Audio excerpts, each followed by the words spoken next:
Hello and welcome to the unit about unit testing of the course Software Engineering Essentials. My name is Andreas, and in this session we will have a look at unit testing and how it is done with the testing framework JUnit. We are currently here at unit testing, a subclass of fault detection, so we want to uncover possible faults. You might remember this illustration. I just wanted to remember that the object design document is the foundation for unit testing. Our goal is to confirm that components or subsystems are correctly implemented, encoded, and carry out the intended functionality. So how do we create unit tests in Java? We use JUnit. JUnit is a Java framework for writing and running unit tests. It consists of test cases, test suites, and provides a test runner. It was initially written by Kent Beck and Erich Gamma. And for those of you who heard this unit about patterns might remember Erich Gamma. So the approach they took is written a test first and pattern based development approach. It is open source, you can find it on GitHub, and you can find the web page on it, and JUnit uses annotations to control the execution of test cases. The comparison between the expected and the observed behavior is validated by assertions. When we introduce the test model, we introduce the oracle. So when we talk about the comparison between the expected and the observed behavior, that's actually a test oracle. In JUnit, it is a complete framework which includes everything we need. We will now have a closer look at annotations and assertions. Annotations are a form of syntactic metadata that can be added to your Java source code. This is heavily used within JUnit.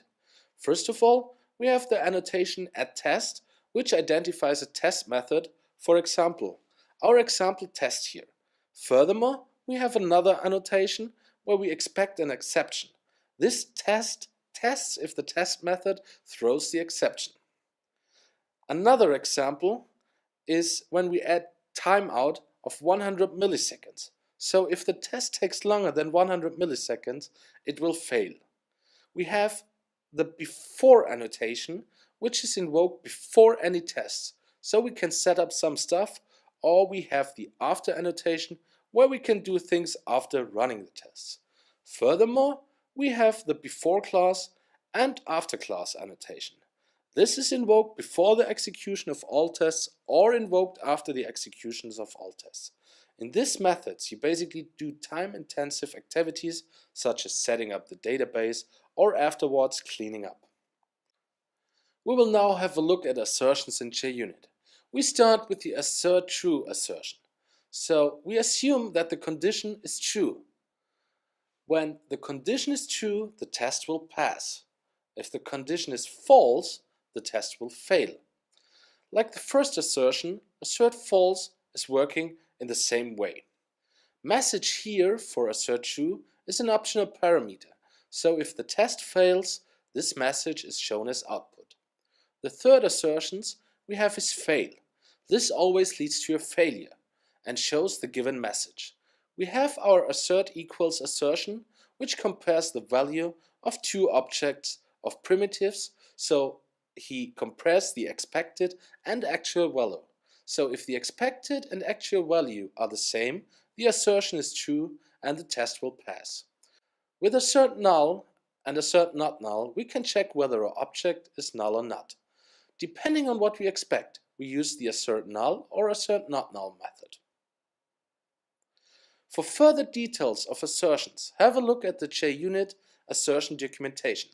There are a bunch of other assertion methods. We just wanted to give you a first insight into the most important ones. Next up is an explanation video showing you how to write these tests in Eclipse.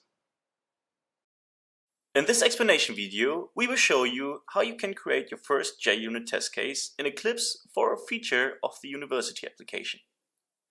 JUnit is the unit testing framework for Java that allows you to write test cases quickly. For this purpose, we will reuse the implementation of the course class from the Object-Oriented Programming 1 exercise and open it. We covered already how you can create a project and how you can create classes. In this video, we will show you how you can create test cases. First, we create a folder for tests in our workspace with the type source folder. In this folder, we create a new Java package for tests corresponding to the development package's name to split our implementation code and our test code. Now it's time to create our first JUnit test case with a newly created test package. We call it course test as we are going to test the behavior of the course class in this tutorial. The system under test is the course class, which you can search for and select with the Browse button next to the input field. We click Next and define the methods we want to test from the course class. In this case, the course constructor with the variable of the course title. We create our JUnit test case by clicking Finish.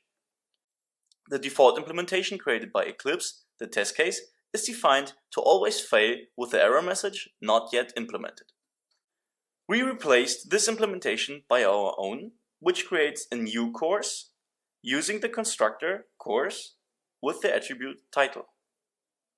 We create a string variable called testCourseTitle, which we set to Moog and pass it to the constructor as an argument. The test case checks whether the course title is passed to the constructor and is correctly stored in the class object. In order to do that, we compare the test course title with the title from the test course object within the assertion. We execute this test case and make sure that we run it as a JUnit test case. We can achieve this via the Run button at the top, or by right-clicking the class and select Run as JUnit test. We now see that the test case doesn't pass, which is displayed by a red bar and one failure on the left of the Eclipse window. If you select the failed test, you can see the error message below. It says that the value Moog was expected, but instead the value null was provided by the title attribute of the object testCourse. To fix this error, we open the course class and navigate to the constructor. There we can see that the developer did not set the title variable to the title submitted in the constructor, but instead another variable long title. We change this and save the file. Now we switch back to the course test and rerun our test function. As you can see, the bar is green, which means that our test passed. That's it for today. We introduced JUnit as unit testing framework for Java and showed you some annotations and assertions provided by the framework. Thanks and goodbye.